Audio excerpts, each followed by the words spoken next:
Ya, bismillahirrahmanirrahim. Assalamualaikum warahmatullahi wabarakatuh. Pada perkuliahan kali ini, seperti janji saya pada pertemuan sebelumnya, kali ini kita akan menjelaskan bagaimana cara menyusun laporan arus kas dengan menggunakan dua metode. Sebelumnya sudah saya kirimkan filenya ya dalam bentuk Excel. Silahkan nanti dibuka, kemudian nanti diperhatikan sesuai dengan petunjuk yang ada dalam video. Jadi dalam Excel itu yang sudah saya kirimkan, di situ ada laporan posisi keuangan untuk per 31 Desember 2017 dan per 31 Desember 2016. Ada dua. Kemudian di bawahnya ada laporan laba rugi untuk tahun 2017-nya. Dan ada laporan laba rugi.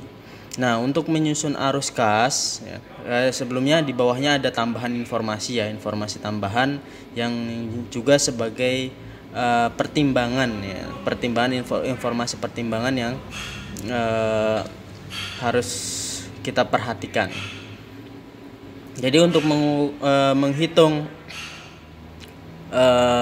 atau menyusun laba rugi, kita harus melihat dari dua laporan ini, yaitu laporan posisi keuangan dan laporan laba rugi pada tahun tersebut ya. Ini ada tahun 2017 ya, tahun terakhir. Nah, hal yang pertama kali harus kita lakukan adalah kita melihat pada laporan posisi keuangan dan melihat dalam laporan posisi keuangan, kemudian melakukan analisis terkait dengan perubahan dari setiap akun-akun kas, piutang, kemudian persediaan, investasi dan seterusnya. Jadi perubahan posisi keuangan dari tahun 2016 ke tahun 2014 ya. Dengan cara apa? Tahun sekarang dikurangi dengan tahun sebelumnya untuk mengetahui perubahan posisinya. Nah, ini ya. Jadi ini ya, hasil ini adalah pengurangan dari kas pada tahun 2017 dikurangi kas pada tahun 2016, sehingga kita mengetahui perubahan kasnya. Di situ ada 68.300. Itu adalah perubahannya ya. Begitu juga kita hitung ya kan pada akun-akun yang lainnya, apakah ada kenaikan perubahannya itu ya kan, berupa kenaikan ataukah penurunan ya. Nanti kita ini kalau misalkan di sini tandanya plus ya, tidak ada tanda kurungnya, berarti ini ada kenaikan ya. Kalau misalkan ini ada tanda kurungnya, berarti ini minus, berarti ada penurunan ya, ada penurunan dari tahun sebelumnya. Nah, ini kita kasih tanda ya, kita semua akunnya kita hitung perubahannya. Nah, setelah kita hitung perubahannya, kita perhatikan laporan laba ruginya. Nah, laporan laba rugi. Nah, untuk pertama kali kita akan mencoba menyusun laporan arus kas menggunakan metode tidak langsung. Ya, metode tidak langsung. Di sini di sebelah kanan ya, di posisi sebelah kanan sini sudah ada jawabannya ya, sudah ada jawabannya. Nanti akan saya jelaskan dari mana asal angka-angka tersebut ya. Untuk metode tidak langsung ya, kita berangkat dari yang pertama adalah arus kas dari kegiatan operasi ya, seperti yang saya jelaskan kemarin ya, bahwa dalam laporan arus kas itu terdiri dari 3 kegiatan. Yang pertama adalah dari kegiatan operasional ya, kemudian dari kegiatan investasi dan dari kegiatan pembiayaan atau pendanaan ya. Nah, untuk metode tidak langsung, arus kas yang berasal dari kegiatan operasi itu kita yang pertama adalah harus melihat laba bersihnya.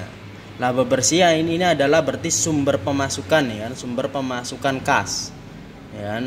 Laba bersih perusahaan kita lihat berarti di laba bersihnya. Di sini laba bersihnya kita lihat ya, ini ya, pada poin ini ya. Ini laba bersihnya yang saya bold ini 180.600 ya. Kita pindah di sini ya, laba bersihnya 180.600 ya.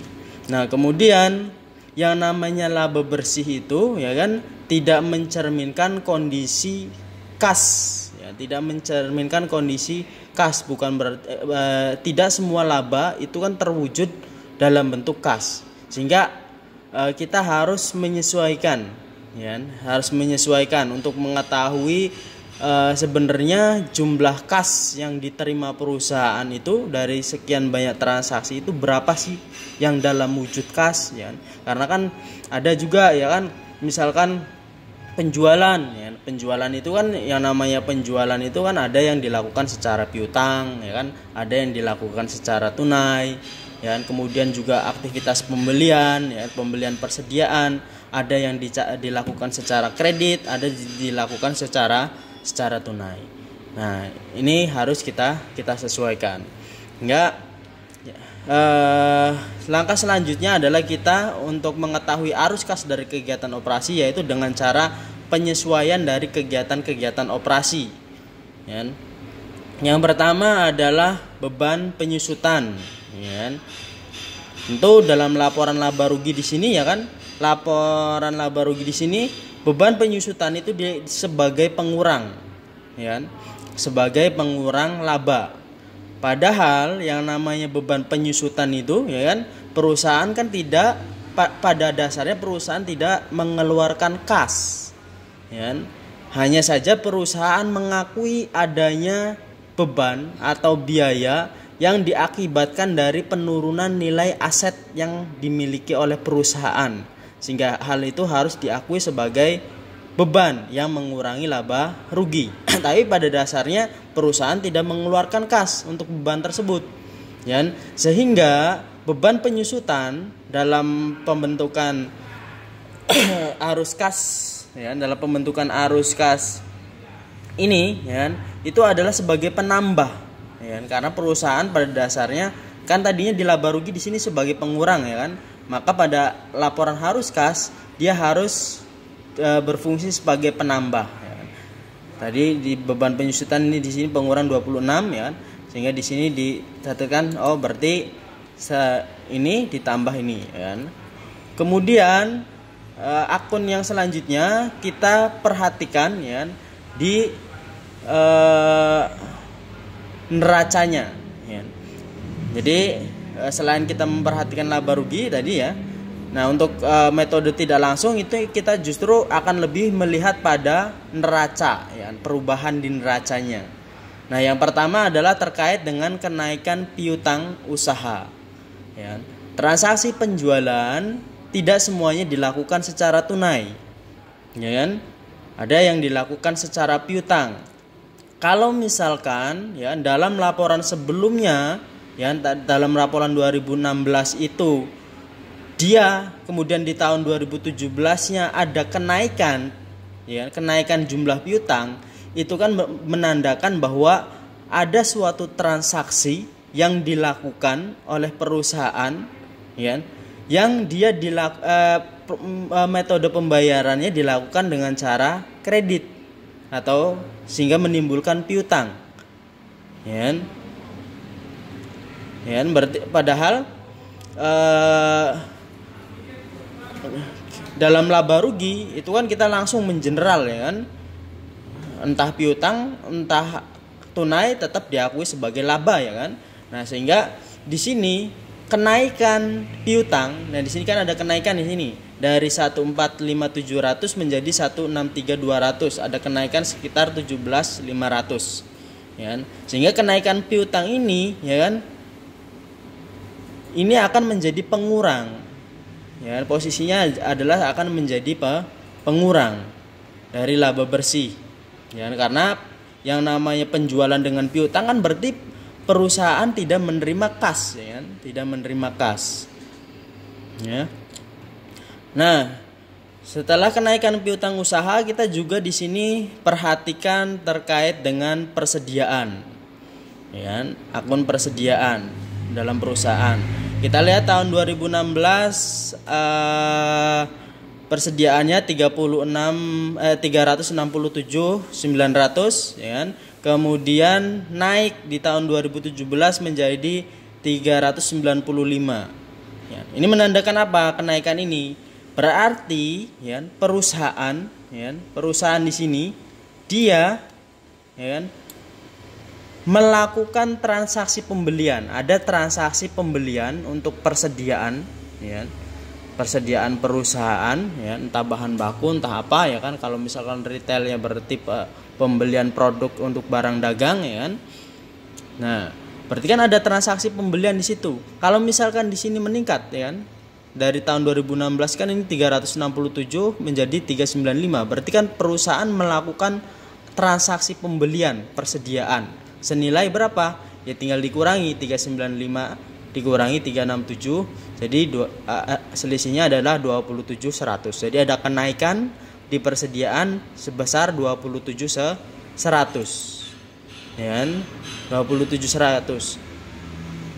Kalau kita membeli barang, membeli persediaan, berarti di situ kan ada kas yang keluar ya kan? Ada kas yang keluar. Sehingga kenaikan pada persediaan ini akan menjadi pengurang ya kan? Kenaikan persediaan akan menjadi pengurang 27.100 ini. Ya.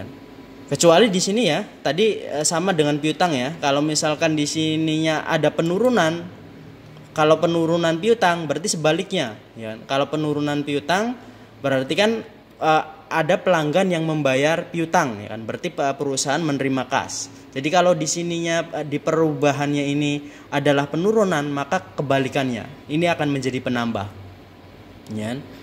Tapi karena ini ada kenaikan, berarti kan ada sebuah transaksi penjualan yang dilakukan secara kredit tidak tunai, yang perusahaan tidak menerima uang. Sehingga di sini posisinya kalau misalkan kenaikan piutang usaha berarti dia akan menjadi pengurang ya. Tapi kalau misalkan penurunan piutang usaha di sini perubahannya menjadi minus misalkan, maka dia akan menjadi penambah. Begitu juga di persediaan. Ya, persediaan juga sama.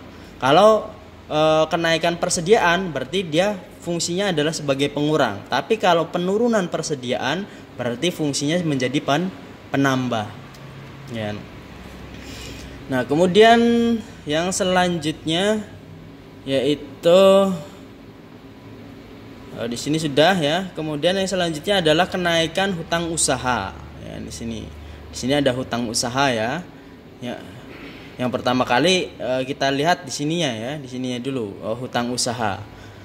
Hutang usaha itu kan berarti terkait dengan kegiatan operasional ya, terkait dengan kegiatan operasional.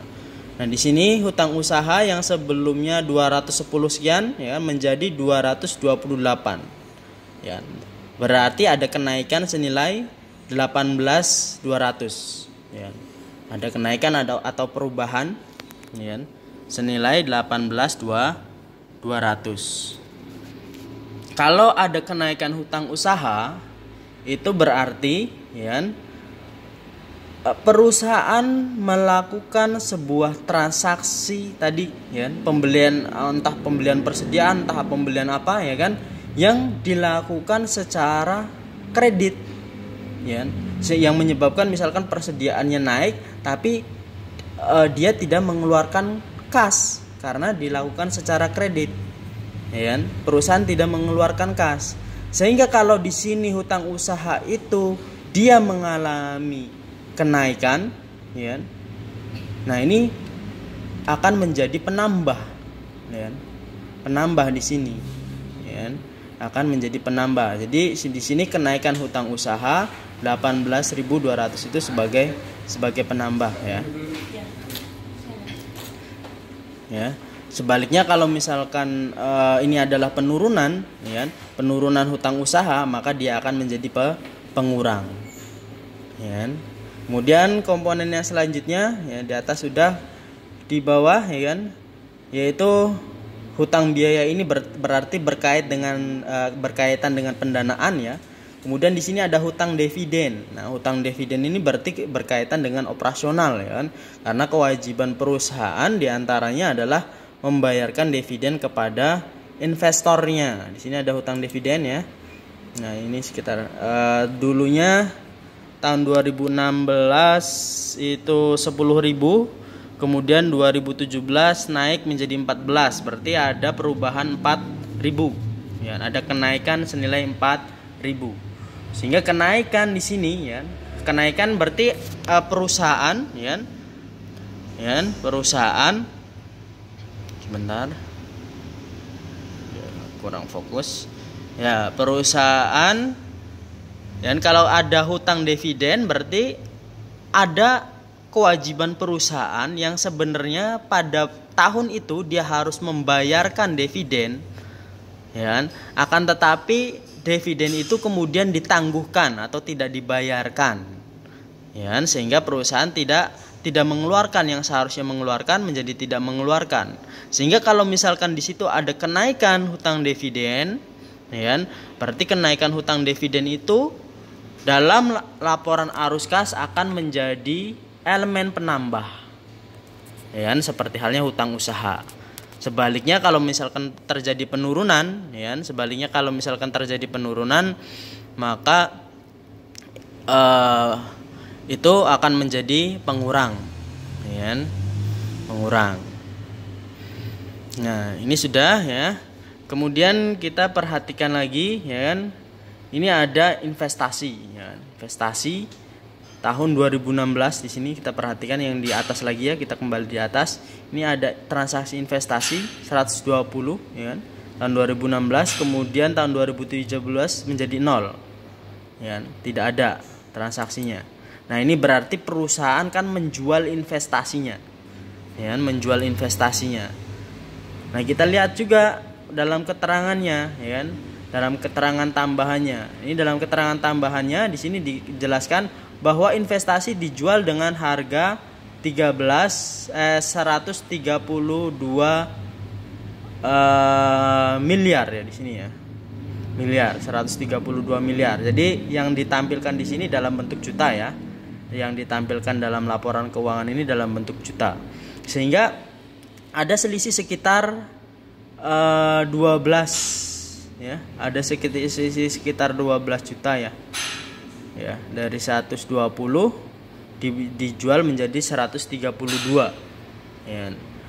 Sehingga ada keuntungan dari penjualan investasi kita bisa lihat juga di sini ya. Di laporan laba ruginya keuntungan atas penjualan investasi.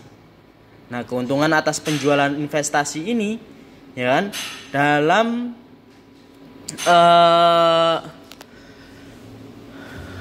laporan arus kas untuk kegiatan operasi itu diakui sebagai pengurang ya, diakui sebagai pengurang. Kenapa? Karena terkait dengan penjualan investasi itu kan nanti juga akan terkait pada kegiatan perusahaan untuk kegiatan investasinya ya, di sini ya. Nanti kita bahas di kegiatan investasinya di sini ya kan. Nah, ini ada penjualan investasi 132 ya. Karena di sini sudah diakui sehingga di sini keuntungan atas penjualan investasinya menjadi berfungsi sebagai pengurang ya. Karena pada arus kas dari kegiatan investasinya sudah diakui secara penuh ya, 132. Nah, di sini ya. Ini penjualan investasi ya, 132 ya. Ini kan kelihatan ya. Saya ubah warnanya misalkan ya. Nah, ini kan 132 ya. Sudah diakui secara penuh sehingga keuntungan atas penjualan investasinya di sini berfungsi sebagai pengurang. Ya, sehingga total ya kan, totalnya 180 ditambah 26 dikurangi 17 dikurangi 27 ditambah 18 ditambah 4000 dikurangi 12, itu totalnya adalah 172.200. Atau ini kita jumlahkan ya, kita jumlahkan. Nah, ini ketemunya 8.400 sehingga 180 600 dikurangi 8.400 ketemu 172.200. Itu adalah sumber arus kas. kas bersih yang diterima dari kegiatan operasi atau kas dari kegiatan operasi ini senilai 172.200. Karena ini dalam juta ya kan, berarti 172.200.000.000 ya kan. Seperti itu.